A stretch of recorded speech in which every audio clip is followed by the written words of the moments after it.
হয়েছে।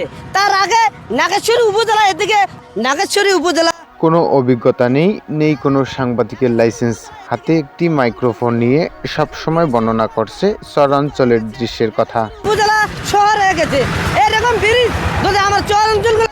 আজ আমি কথা বলবো তাইজুল ইসলাম ওরফে তাজু ভাই নামে সামাজিক যোগাযোগ মাধ্যমে রাতারাতি ভাইরাল হওয়া এক গ্রামের সহজ সরল যুবকের কথা। ঢাকা থেকে সেরে আসা ট্রেনটা কুড়িগ্রামে। তার আসল নাম তাইজুল ইসলাম, থাকতেন কুড়িগ্রামের নাগেশ্বরী উপজেলার এক প্রত্যন্ত চরাঞ্চলে।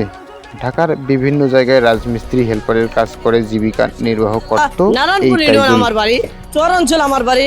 আমি ছোটবেলায়